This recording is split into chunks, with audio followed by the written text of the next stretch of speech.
So, panel, we think the nation-state system as it exists today was not given to Africans and developing countries, particularly in Africa, by virtue of their consent. It came about as a result of colonization and the drawing of arbitrary voters by the drawing of arbitrary borders by the colonialists and these foreign powers that came to give these people some form of countries and nation states that did not exist. We don't think Kenya would have existed if colonialism had not happened.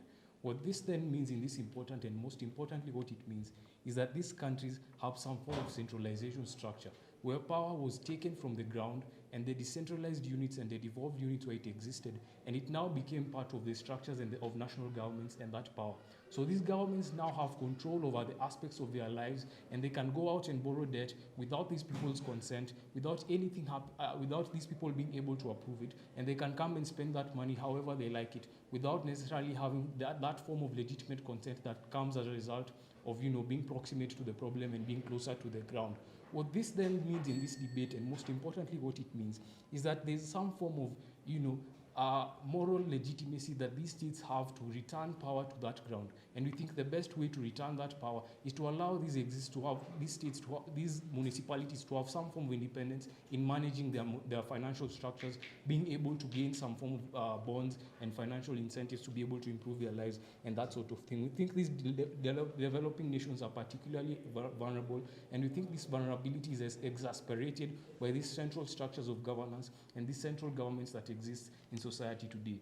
What OP need to prove in this debate is why there is no necessity of this thing and why it's an illegitimate means to be able to use to ensure that these people can thrive and they can exist within those nation-state systems without wanting to move out and secede from these countries because they can't control their finances or any sort of that thing. We're going to tackle two things in this speech. One, the economic benefits of this to those individual countries, and secondly, the effects and the effects on the governance of these developing countries in Africa and their ability to establish some form of national unity in this country. As I've already told you, that power is centralized in these developing countries in Africa, which means that these countries and their national governments go out and take bonds. But what it then means is that when they spend the money they get from these bonds, it takes much time to get to the people in the local areas because those people are not able to gain that money, as fast as it would come. We think when they're able to form their own bonds and they can go out there and get their own money, we think that will much more likely affect the issue of time. But secondly, on the issue of those administrative lags that come about and the bureaucracy, we think that when these municipalities are able to gain their bonds on their own, we're able to eliminate those administrative lags that come out as a result that come up as a result of bureaucracies and that sort of thing. We think the benefits of these are on three folds. One, the long-term benefits. You're able to inspire some form of gradual change in how the economic benefits are able to accrue. When a village and a municipality is able to build their own roads by going out there and issuing their own bonds, they're able to control how those roads work. They're able to gain input from the people who live in those areas, and they're able to control how the infrastructure and that sort of thing is used. We think you can institute some form of gradual change that ultimately leads to development. We think this development is much more likely to have a greater impact when it comes from the municipalities themselves rather than when it is initiated at the nation-state level. But we also think it derives some form of effectiveness of these funds. We think these funds are more likely to be effective when they're used by the people who are most proximate to those problems. So when you issue bonds for food security or that sort of thing, we think the people in Turkana will benefit much more likely because they know the problems they face rather than the national government and all their bureaucrats and elitist experts who come there and tell them what they need and what they don't need in the society. We think the economic benefits are massively important in this debate.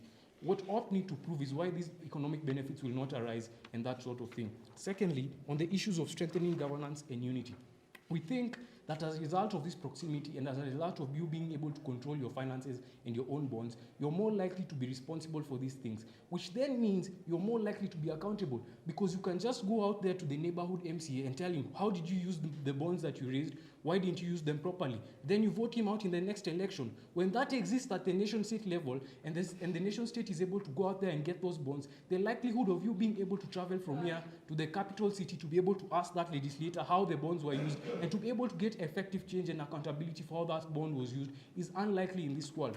But secondly, there's a greater degree of citizen participation, and that strengthens democracy and governance within these nation states because now these citizens feel that they are part of a system, that they're not they're not just existing within the colonial structures that existed, but they're now part of the system that is Kenya. So they have less likely of an incentive to want to secede from the movement, from the country, because now they have their own, they can feel independent within the system, and they don't want to feel like Catalonia or some country that the central government controls everything of theirs and doesn't give them any responsibility.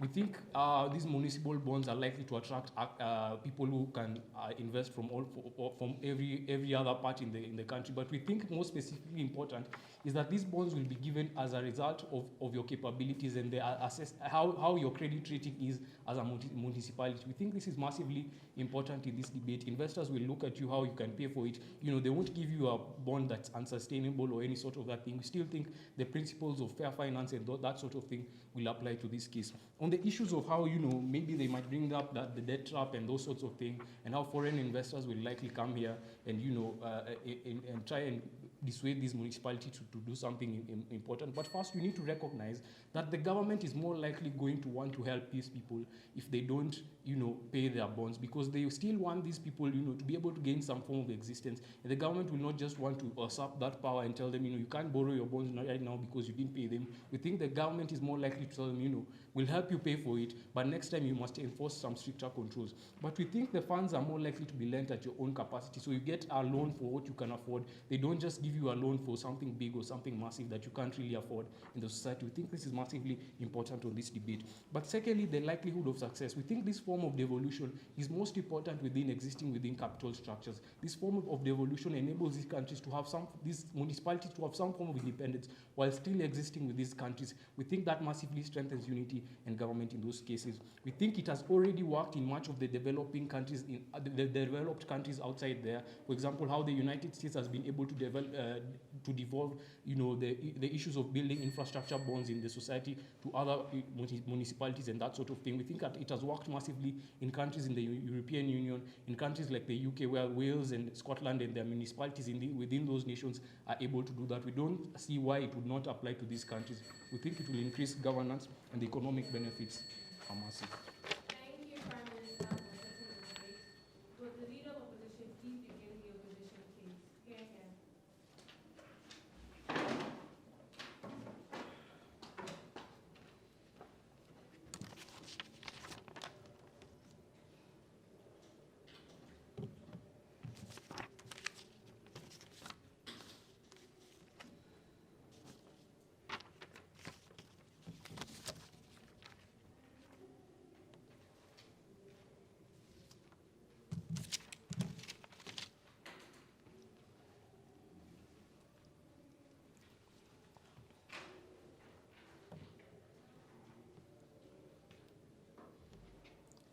Panel, I'll begin my speech by borrowing from opening government's contextualization of the motion from this colonial perspective, right? So following the elimination of colonization in the 60s, development finance that's been primarily sourced from the Western world and Western financial institutions have become a key tool for the neo-colonization of African countries, right? We feel this use of development debt, right, and this financing gap has been a tool that has been used to perpetuate the continued exploitation of African states, given the political and economic disadvantage that these African states are at, right? We feel like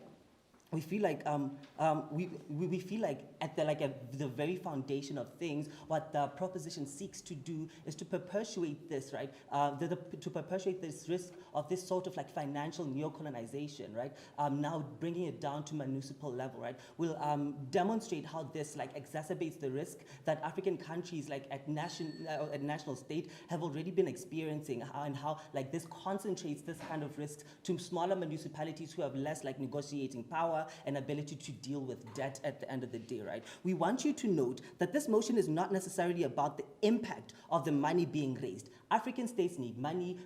Local municipalities do need this money to finance development and working capital. What's in question here today is whether this tool is the right tool to use given the context of African states. We need this analysis coming from both sides of government. So far, we haven't gotten any from Prime Minister, right? We tell you three things. We tell you firstly, right, that we need to pay attention to the kind of actors that we're dealing with, right? We're first of all dealing with African countries who have a history of an inability to deal with deal with debt, right, as a financing tool, right? As a financing tool, right? We're also talking about particularly the people that are raising or that are issuing these debt security, these bonds, are cell-level municipalities who have an even greater risk exposure in terms of dealing with debt as a debt security or as a debt security tool, right?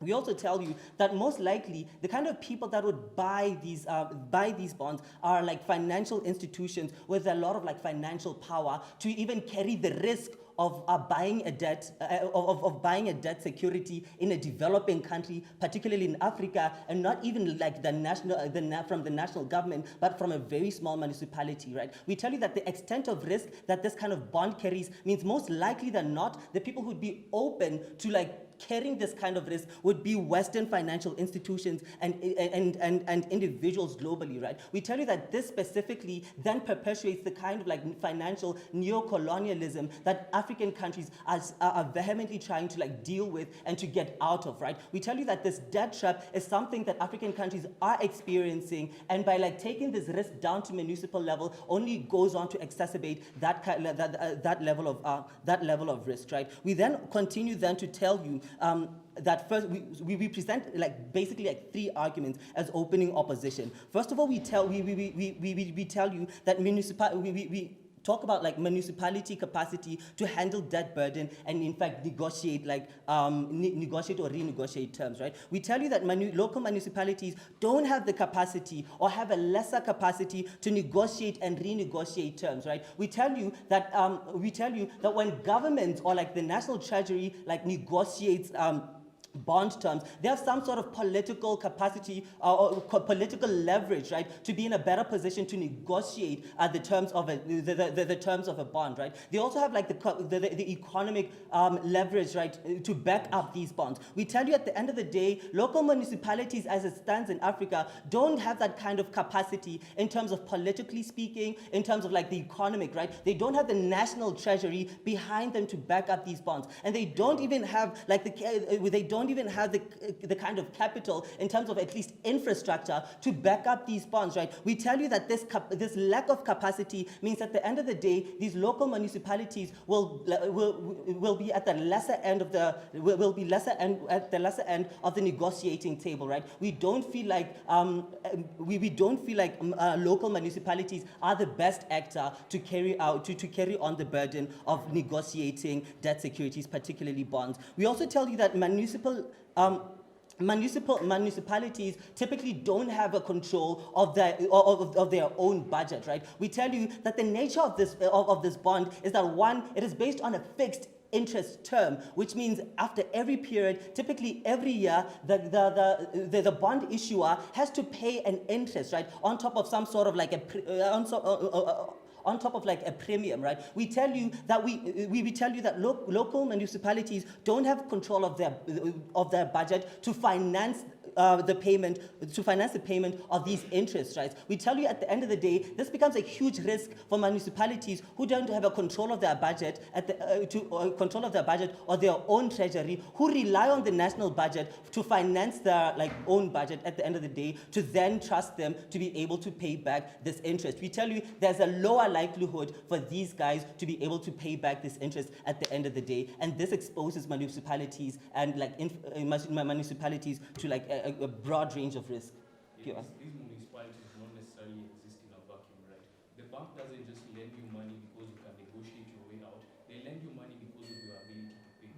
Why then is this necessarily ability to pay so different between the national government and the municipality? I feel like the nature of negotiation is, yes, the financial institutions do look at your ability to pay, but they do also look at like the kind of risk, right? What we tell you is the risk burden within developing countries, particularly local municipalities who don't necessarily have like a lot to offer compared to the national government, means that means that the willingness to even invest that's coming from the financial institutions will be most likely be based on something else other than like the financial interest on getting like the interest payments or the principal back at the end of the day, right? We tell you that this kind of exposure, the kind of people who'd even be willing to invest in this, means that you're putting local municipalities, even national governments, like at a broader like political and economic risk, right? We tell you that this debt trap is especially why like financial institutions and countries all over the world have been willing to invest in countries that we know are poor and can't even afford to pay back to pay back the money at the end of the day, right? So at the end of the day, we feel like yes, African governments or African states do need development financing, but we don't feel like municipal bonds are the best way out for local municipalities. Proud to oppose.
I'll start my speech in 3, 2, 1. We don't think that risk of payment is the biggest question in this debate, to the extent that they talk to you about how municipalities don't control their own budget and that they may not be able to pay, so the risk of being unable to pay is high. We tell you, first of all, that these municipals don't exist in a vacuum. They exist in a national government. To the extent that the government allocates some funds to these municipals, we believe that municipals, first of all, can raise revenue to be able to pay the debts because they take these debts for a specific reason. And secondly, in the event that they are not able to pay the debts, we think the national government is in a good position to come in and help these municipalities. So the risk of payment is not the biggest problem in this debate. Secondly, they talk to you about capacity to handle debts. They talk about capacity to handle debts, political leverage. They tell you how countries have political leverage and economic leverage. We don't essentially see the big difference between how countries operate as in general and how municipals operate. We think they still have that same leverage because the bonds that are being given to individuals and that kind of thing, right? Even if, because we don't think people are given loans, we think the biggest factor when people are being given loans is the ability to pay back, and that is the most important thing that is being considered in this debate. To the extent that we show that these municipalities have a probability of being paid back, we think that is very beneficial. They also talk about how there is risk of financial neocolonialism, and first of all, they ask that why is this the right tools in raising funds, and we're going to show you why this is the most beneficial tools for these developing countries, the easiest way for them to develop faster. So the issue of the risk of neocolonialism and financial institutions, we tell you that a lot of developing countries are already taking these debts. So the financial neocolonialism is still happening. At least this way, we have a chance of getting a benefit out of it because of how my partner already shows you how the impact will be on the grassroots level. There is more accountability, more effectivity on how the funds are being used. At least this way, we are getting a benefit out of it. To the extent that countries like Kenya already have a big debt towards China, we think that this is something that is already happening. At least on our side of the world, we get fairly better benefits than when it is taken that way. Let's analyze how first of all, the biggest advantage that has propelled the development of Kenya as an economy and as a country has been the devolution that happened 10 years ago, right? To the event that Kenya was devolved into different countries and that the country was divided into, was decentralized, and that people were able to get more access to their leaders. We think the county governments have done so much for the people because the effects have been more grassroots, and that a lot of counties have been opened up in terms of infrastructure and development. We think the only thing that is hindering this small decentralized government to achieve their full potential is the fact that they don't have enough funds. If we give them the power to be, if we are able to empower them to get funds, we think they'll be able to do more, because of how I've already proven how the decentralized system has been able to help Kenya propel it, open up the marginal, the most rural areas such as Turkana, in terms of taking roads there because of the decentralized form of government. We think that way there's more accountability to the extent that people are within reach of the person who is handling their funds and in control of their funds. We think there's more accountability on how the funds are being used. We think there's more incentive for these heads of the decentralized communities to be able to do more, to the extent that municipals are empowered with the same kind of power and given enough funding, because I already show you how they have been able to achieve marginal benefits, and the only problem that they have is that they don't have enough funding, because funding is given by how much population we have. We think to the extent that you open up these municipals and empower them to be able to get funds on their own, we think they'll be able to do more, and we achieve more advantages on our side of the world. Okay. If you want to decentralize power, you have zero-risk alternatives like allowing local municipalities to collect corporate tax. How is this like a decentralization exclusive to debt securities? Okay, debt securities was an example to show you how we are achieving better benefits for the people in terms of propelling developing countries to achieve development faster because of the grassroots nature of these issues. We think municipalities are still able to collect this tax. We think they're still able to do all these things that you're asking about. Only they are more equipped and better equipped to be able to help these small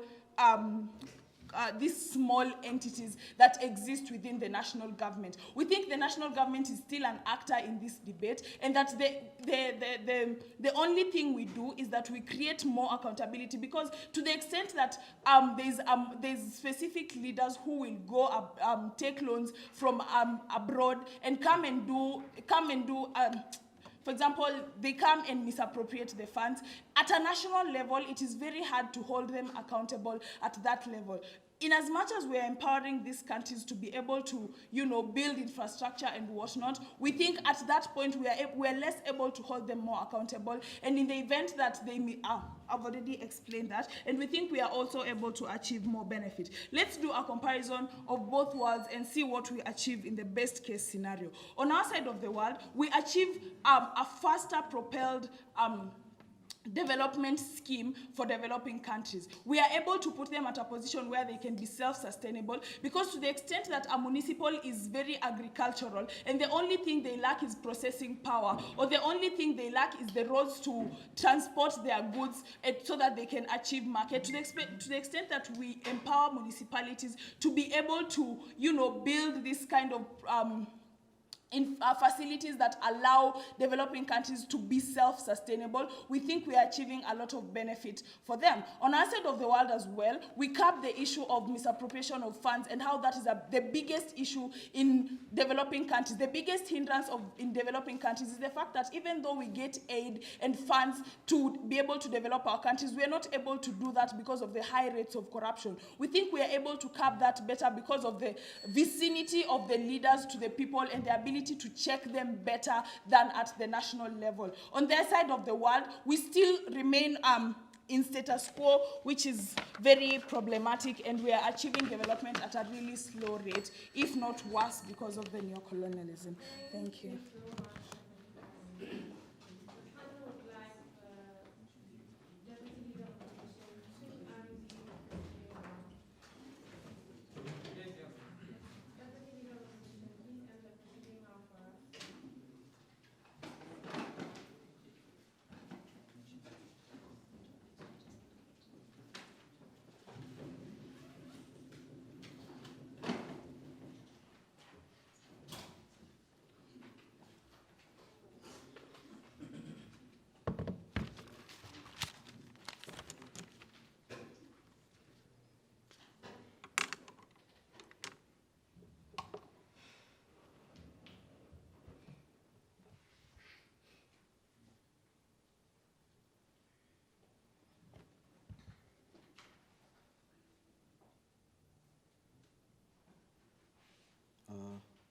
Esther?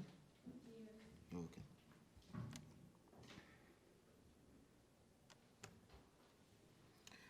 The burdens of this debate are simple. This debate is all about justifying one thing in order to support the motion.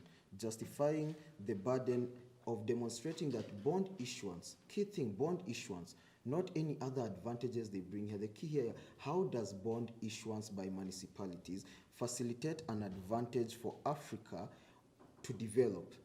Africa in the sense of municipalities which trickle up, which increase up and fall up to the national government level. Opening government comes and makes two key cases. One, they say this will allow decentralization. They also say that this will allow, this will eliminate administrative constraints. But we tell you, if this is the goal that they support this motion for, by issuing bonds, they believe that it will achieve these two central goals in their world, which is decentralized power and elimination of administrative constraints. Does this exist exclusively in the world where municipalities are able to issue bonds? Do we get decentralized power by giving the ability, by giving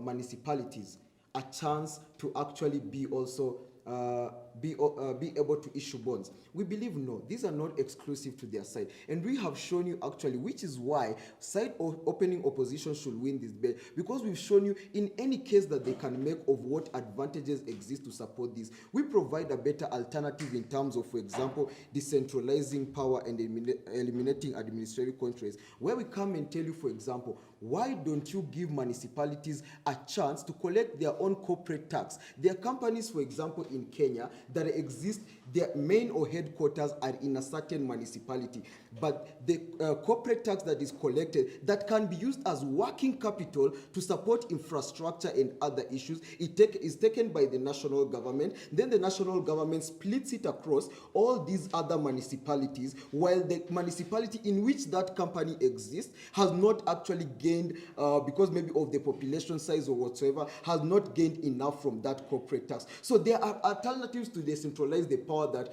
the central government has, like allowing these institutions to collect their own corporate tax that can enable all the benefits they seek to get from issuing bonds, like getting money, working capital money, to be able to facilitate projects. Opening government, the first speaker from Opening Government comes and says that the origins of decentralization was that Kenya would not have existed because people existed in their own clans, but somebody came and formed all these borders, and therefore formed all these borders and forced people to adhere to a central government. But in the case of bond issuance, listen, when you are going to borrow a bond or debt, like the first speaker said here, the central government is more, we believe bonds or debt issuance should exist only to the national government, because in the case of decentralization or whatsoever, the national government has more advantage in negotiating terms,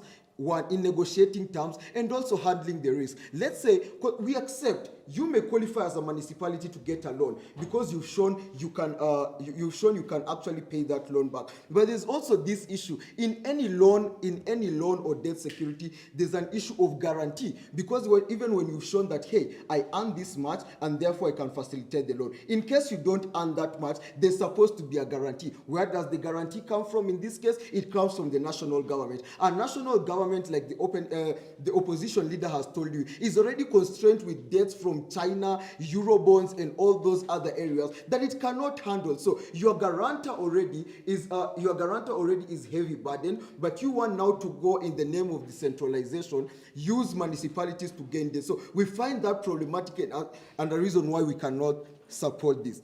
The second issue they bring about self-determination on municipal infrastructure and resources. Well, this is the thing. We say for infrastructure, if you want to get funding, we have corporates.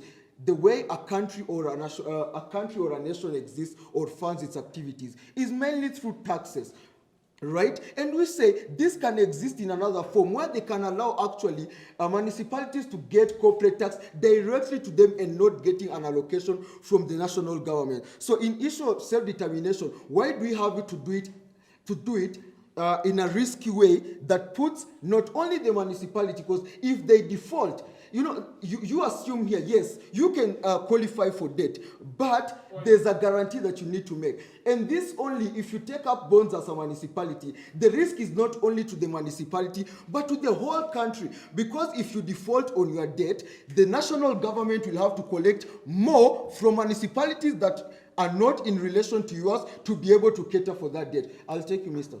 So, given that everyone has lost trust in the central government, tell us why it's not justified for us to trust in the local government in order to We don't say that people have more trust in the national government and less in the less in the municipality. What we say is the risk is more on the municipality acting as an individual based to a country acting as an individual. Listen, there's more opportunity and risk aversion when a company borrows debt compared to an employee of the same company borrowing debt. That is very problematic because we believe that as a company you have all these resources you can tap into if this particular area of you raising funds does not work. But an employee, in this case a municipality, because it is an employee and an extension of the national government, if it defaults, this becomes a problem of the national government. And like we've said, the risks that exist in your world are not only exclusive to the municipality that issued the bond,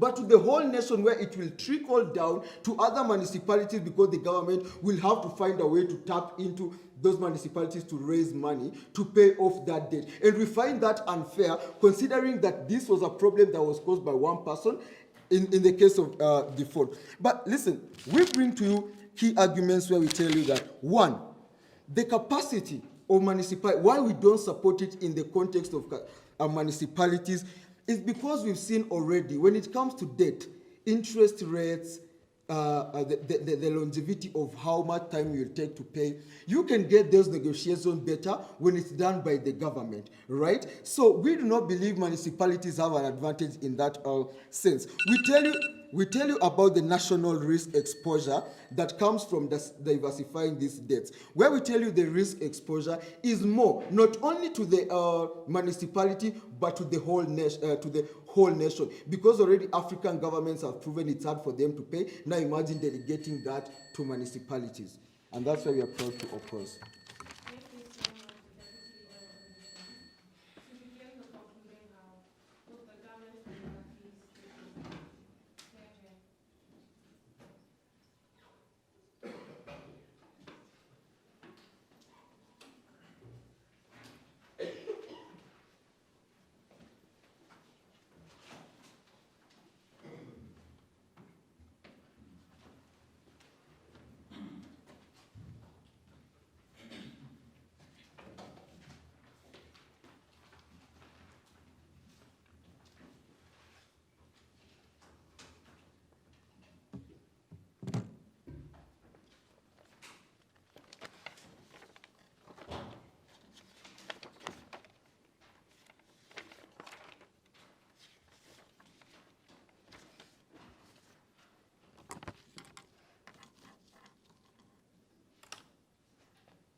I'll start my speech in 3, 2, 1.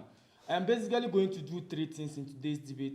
First, clash out the entire opening opposition. But then secondly, I'll give you a robust characterization and show why we are different from our opinion. But then last thing I'm going to do, I'll give you 5 extensions as to why we win from side CG. First of all, let's listen to some clarities. We think that this particular bond exists like any other bond that exists within this particular state. The problem here, the issue here is that, again, it's a monetary policy that helps government to be able to mobilize funds in order to stabilize the economy. Notice this is very important. Why is this particularly important for government themselves to mobilize this particular money through this particular monetary policy? First of all, there's recessions and pandemic that place a huge pressure on national economies and national reserves. The alternative of people going for corporate reserves, which is a form of national reserves, is something that cannot help because we see the pressure that exists on national economies. This has led to a significant cut down in municipal funding, which means that there is an incentive for government to be able to ensure that there exists some level of funds at the municipal level. That is very important. So, especially for this particular developing countries, which the debate has put in context, I'll tell you why their economies are very fragile and very important in this debate. So the impact of this particular characterizations is this: less funding to improve government, to improve infrastructure and stabilize government economy. But then secondly, difficulty for small-scale businesses to be able to thrive. Notice how these small-scale businesses exist within this particular locals, and for that matter, there's an incentive for government to ensure that there is improvement of mobilization in that regard. In order for them to be able to access capital, you have to decentralize the kind of bonds that exist within status quo. On this particular note, that brings me to my first extension on the agency of that particular monetary policy and why it's important against any other monetary policy that is going to come. We tell you that at the end of the day, there are already conversations about haircuts and in developing countries and the need to, for restructurings of debts within this particular country, which means that people have lost some level of hope and trust in the central government and the kind of bonds they give.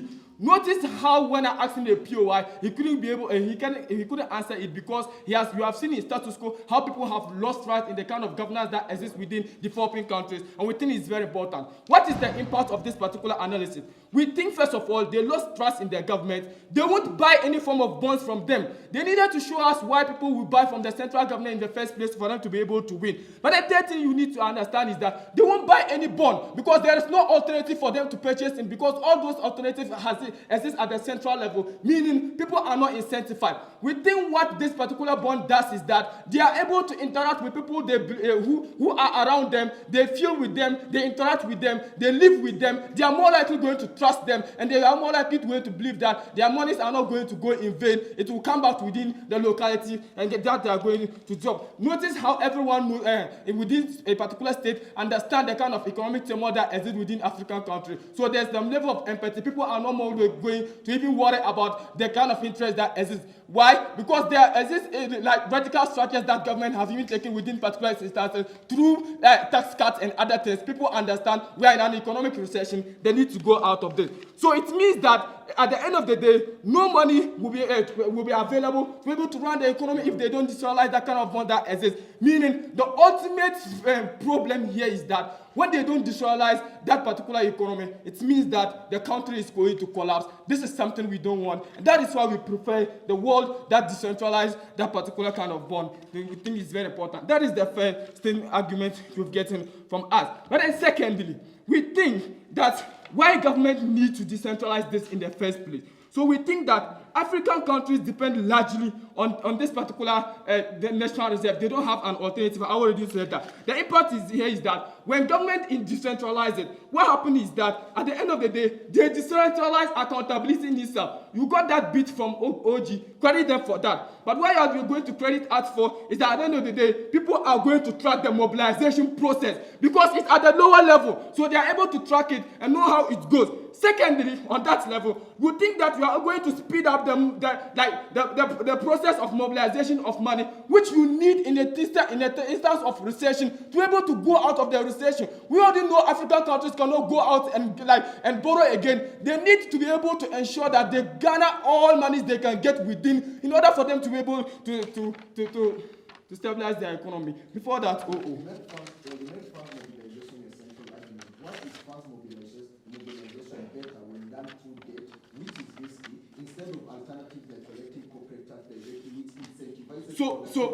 So, partner, I understand. Partner, notice, in terms of recession, no other step is something that doesn't go with risk, especially when it comes to that. So there needs to be able to show that the agency is something we should overlook here, regardless of all the instances we go to. But the risk is even huge from our side, when you don't have a country to be able to think about in the first place. So we think at the end of the day, the biggest thing we need to take, the risk here, that does not necessarily matter, because we tell you why at the end of the day, the country will still exist for us to be equal. But then the next argument, good policy to reshape the economy and stabilize the economy. Why? We think that the nature of economies of African countries are this. One, they are based on informal sector and informal activities. Secondly, not being able to, so because they are informal, they do not have a proper understanding of the banking system and savings system, which means that at the end of the day, the conversations about debate and that happen with regards to stabilizing the economy happen at the formal sector. So they are more likely going to bring policies that necessarily are going to be talking about the informal sector with the neglect of the formal sector, with the neglect of the informal sector.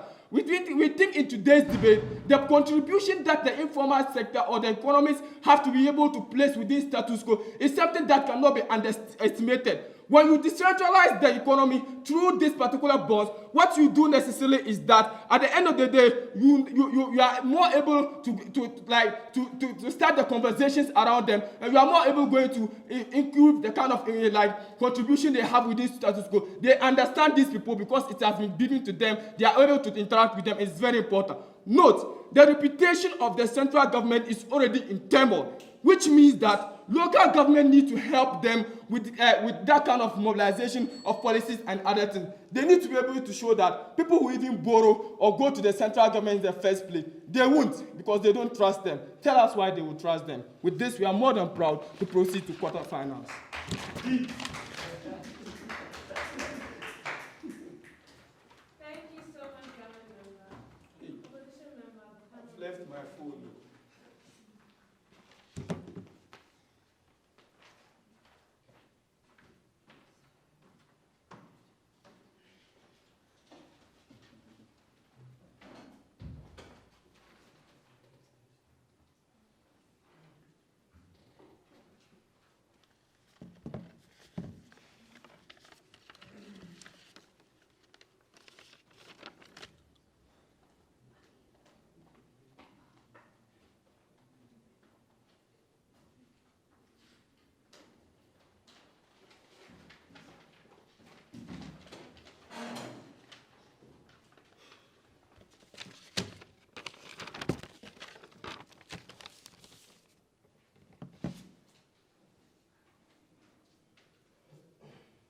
So in 3, 2, and 1, this House supports the creation and use of municipal bonds within developing countries in Africa.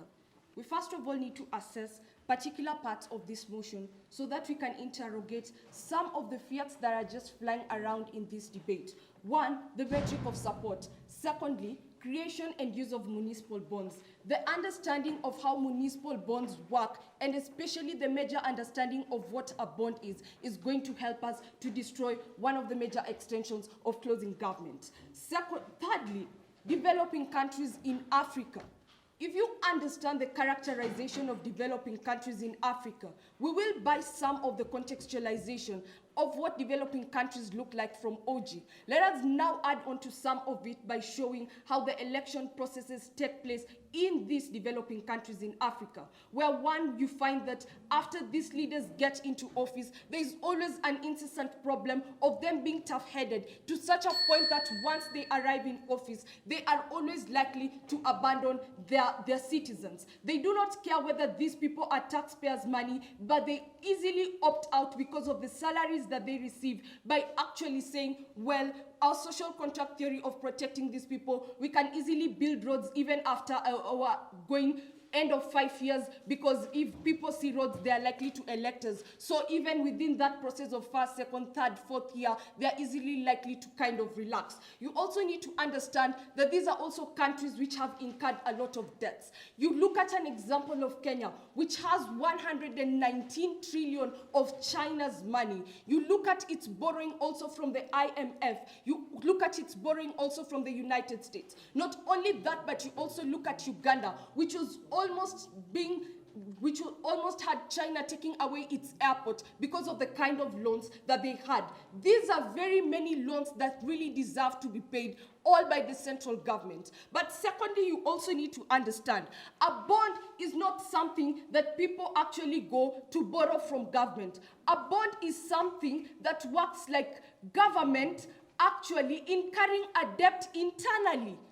It is like government has shifted from borrowing loans from IMF, borrowing loans from the United States, borrowing loans from China, and actually telling the citizens here in Stratizens, give us your debts.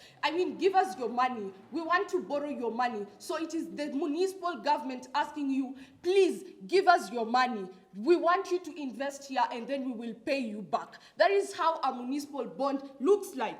You also need to understand the metric of support. You tend to support something if you look at some of the harms. In the long term, if you are able to trade off the incessant significant developments, even if it is a slow process, to the expense of just saying we are willing to forego that so that we can have these harms coming up as the outcome in the long term, then we tend to say, for us, we do not support such a scenario. Why we want to say that is because, one, you need to look at the state of the national governments in Africa.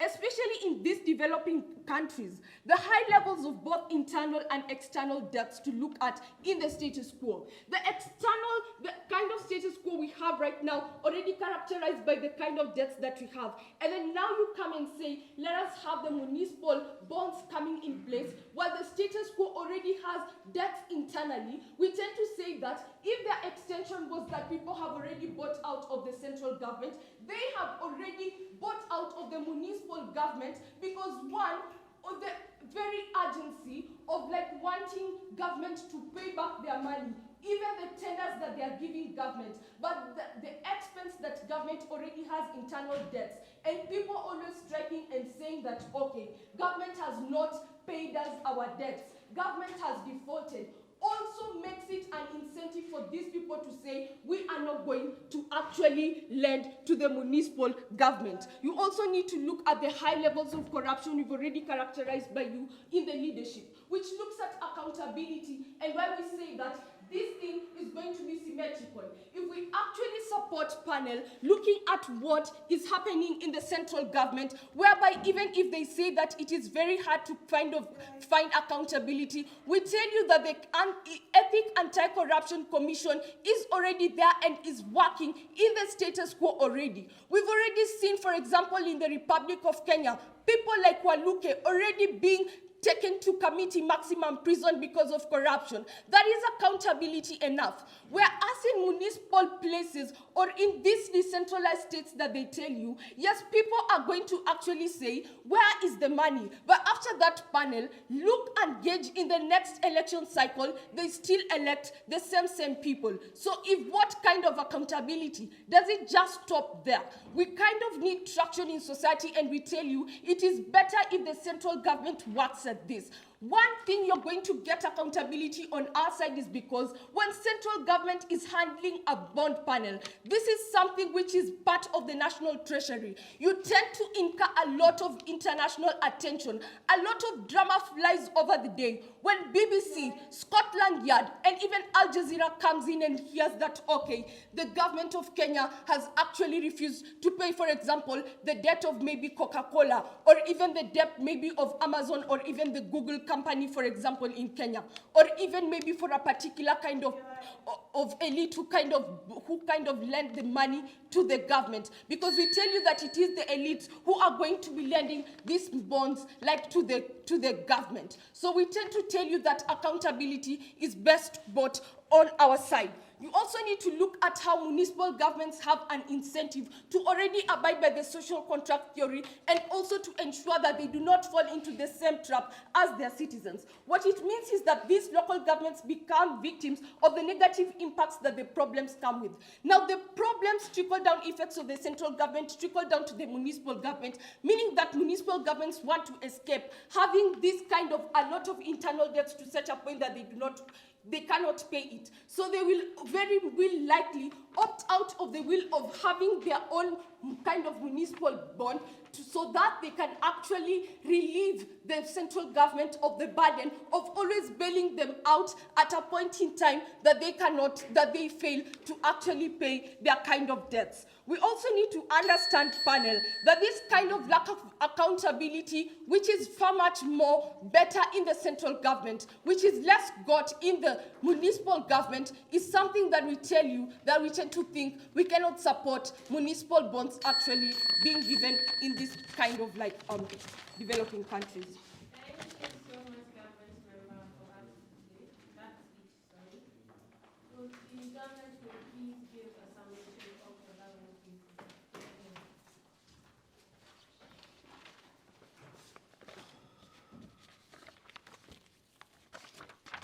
minute to arrange my sheets.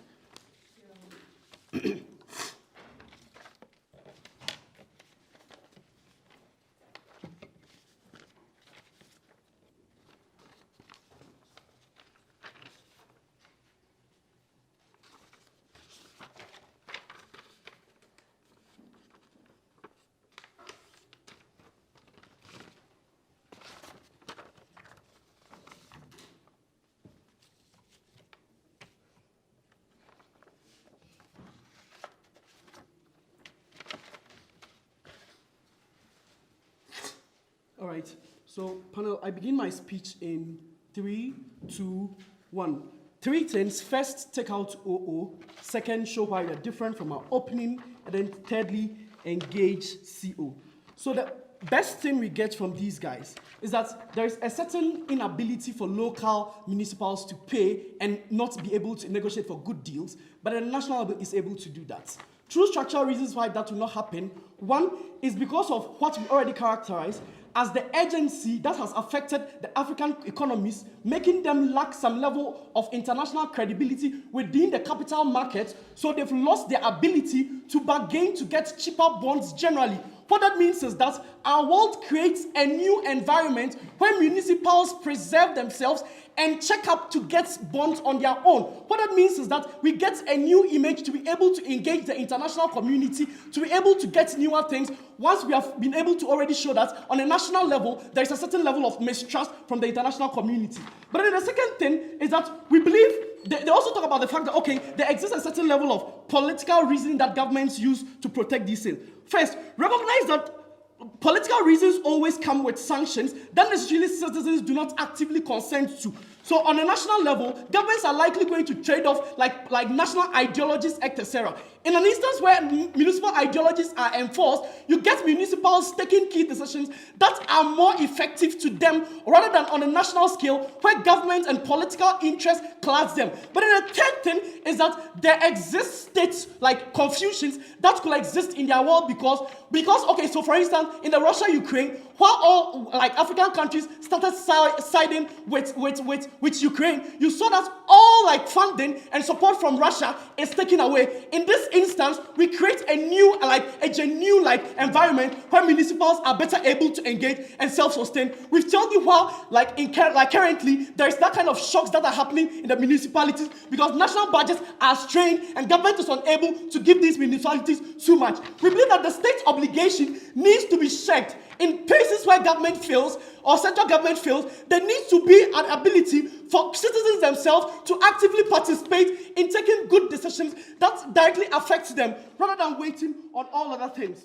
But then the second thing you get from them is that, oh, they wouldn't be able to negotiate because they don't have anything to serve as like a backup plan. We think that's okay. These municipalities can capitalize on their specific resources to be able to engage these investors directly and use those things to still get those bonds. Municipals are able to do that. The reason why what these guys say cannot also run in the debates is, they say, governments will take monies from people like municipalities that do not incur these debts to pay out. We believe that unfairness in distribution of wealth of a country already exists. What that means is that it is not exclusive in our world. When government comes in to support specific jurisdictions when they go into trouble, we believe that help that exists necessarily. But what do we do differently from our opinion? First, we are able to tell you how the nature of African economies are, especially how we characterize better how they have become so bad within the pandemic. But then secondly, show the agency about how central governments are unable to give out to the municipalities, thereby not being able to create an enabling environment for small businesses to thrive. Notice how we already said that African economies mostly depend on small-scale businesses. What it means is that at the fore of the development of these economies are reliant on these small-scale companies, right? So what we do in our world is that we decentralize more of funding to small-scale businesses. We encourage more investor confidence because investment becomes more decentralized. You get that better in our world. But then, what do you get from Sheriff largely before that closing? All right, so first, we think that more money becomes more decentralized because, and that reduces state burden. The state burden begins to reduce because there is that deliberate bridging of inequalities that are more decentralized. The people are able to take advantage themselves and rid themselves of central government support. What that means is that we are growing municipalities to be semi-autonomous and to be able to take more drastic decisions for their rapid development. We think that is more important. But it that largely supports local economic growth. Local economic growth then trickles up to bring more revenue to these African countries. The biggest problem you get in most African countries is gross domestic product and how it doesn't match up with their debt. What you do in our world is that you reduce the burden on government to be able to concentrate on paying on the fewer debts rather than sponsoring 80% of all development that happens at the local level. What that means is that focus is shifted, you get more decentralized development, and government focus on the bigger things. What are extension? First, we already engaged you how there exists a certain agency that the openings miss out about how COVID-19 have ravaged economies. But then secondly, we are able to show you that there exists a certain exclusive nature of these economies which are highly informal. What you do at the national level is that you take away the active participation of small-scale and local businesses. What you do in our world is that you bring all of them together because they're able to get their support from below and they come back. Then secondly, is that you're able to decentralize the mobilization process. Sharif exclusively tells you. What that means is that we are all gathering monies on a municipal level. That means that there is more for the national focus to use to develop the country. But then the third thing is that you're able to reshape the economy because you encourage more participation. OG just tells you that there exists accountability because it's on a local level. We believe elections exist everywhere. But the ability for people to actively participate creates a form of empathy for the national government to be able to gain a certain level of trust and credibility to deal with others before that. So local municipalities exist in the same economic and governance environment as the national government. Demonstrate why you think trust is better if it occurs in municipalities. So this is the point. Everybody misses out on the most critical thing of this debate. What is really about municipal bonds? First is how they are largely exempted from federal taxes and things reduced in low, they have less volatility. This volatility looks like the rate at which they are able to fall. What it means is that people are likely to engage it in our world at the local level because they are sure that these municipalities are able to create reasonable access to as many people as possible, but then they are able to create appropriate cushioning mechanisms.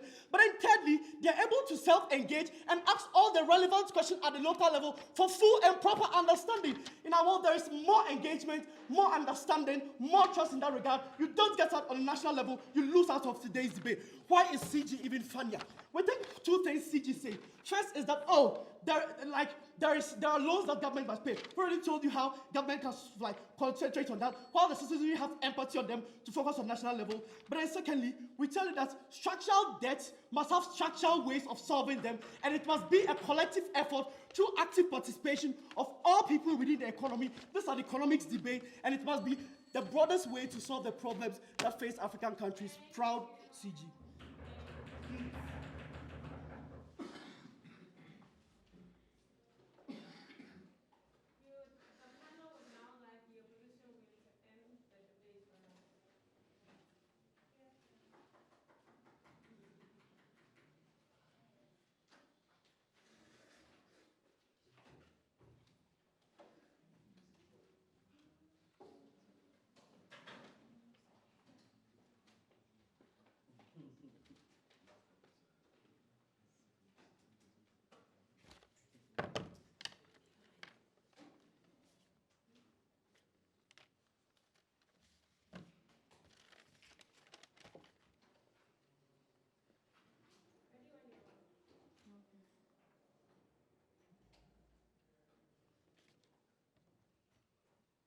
Okay, so I'll try to take any POIs as they come. So with that, I'll start in 3, 2, and 1. So panel, I think it's very important for us to assess the kind of extensions that come from closing opposition, which closing government necessarily escapes to rebut, and this is where we feel like we rank above them. The major reason why we feel like our extension is very important is because, one, we assess to you the nature of how central governments look like. We tell you that there exists a lot of problems that exist within the central government.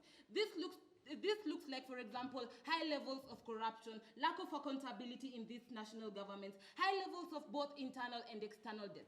To the extent where we feel like all these problems reflect in the local governments, then we tell you that local governments also fall in the same bracket of having these kind of problems. My members spent a good time telling you how these leaders are elected into position. It doesn't necessarily mean that if we elect bad leaders in national governments, then you're more likely to elect good leaders in local government. It means that if citizens elect bad leaders with a kind of mentality, it means that it cuts across. It cuts across the local government and also the national government. It then means that most of these local governments suffer the same problems that central banks, or rather central governments, face.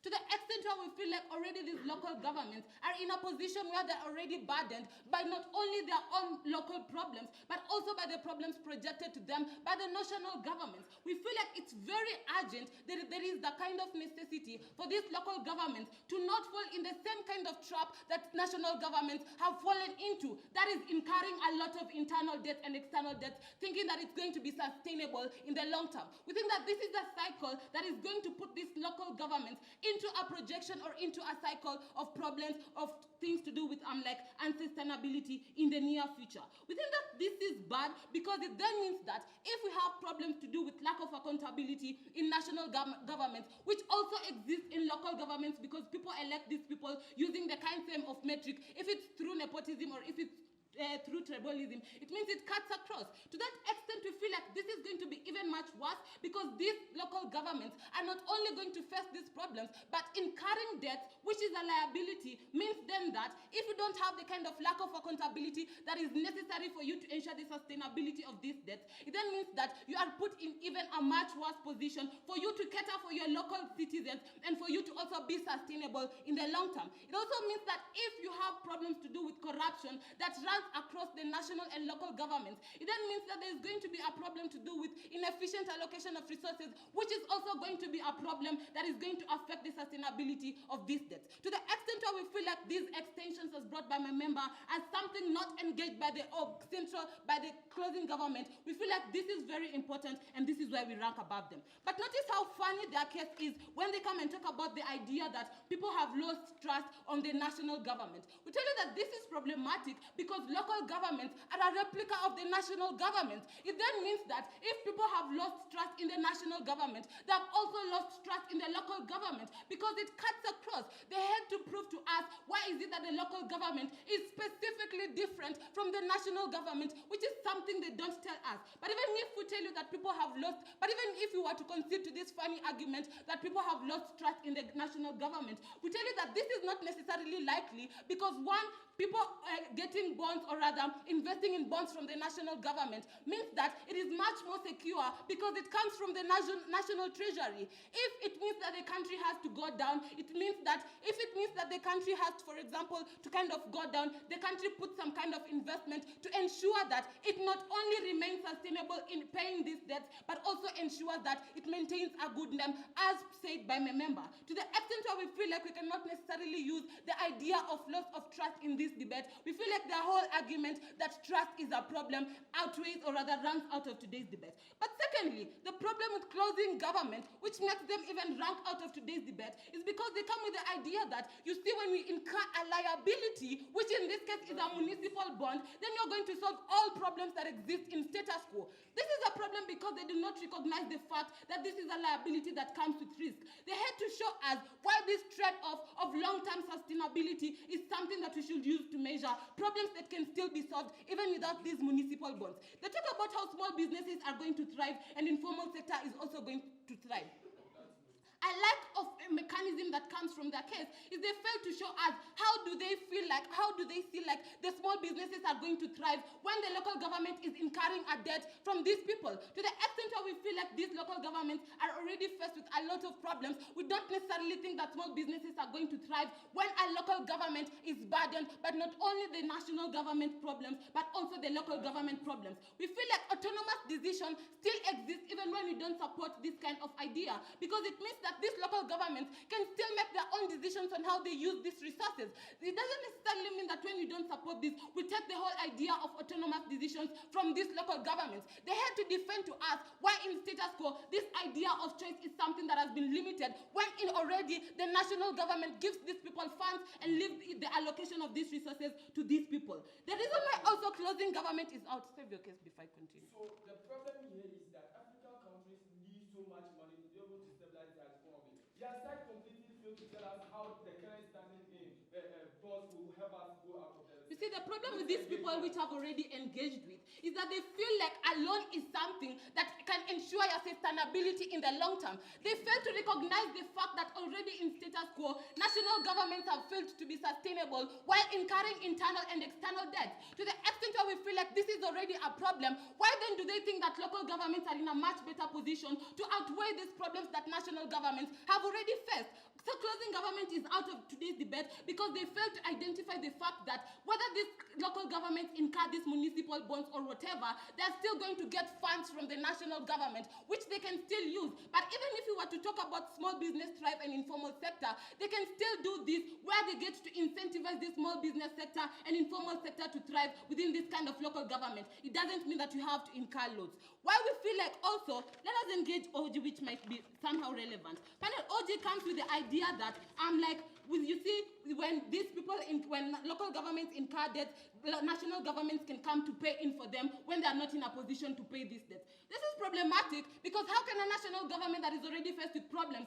come in to rescue a local government that has decided to add additional problems to its cause? They also come to talk about the idea of ability to pay, and therefore we should use this metric to support. This is problematic because it doesn't necessarily mean that at the end of the day it's going to be sustainable. It doesn't mean if you're able to pay right now, you're going to be able to pay in the future. We feel like our extension is different from our opening opposition because we characterize to you the important matters and tell you why this is specifically important.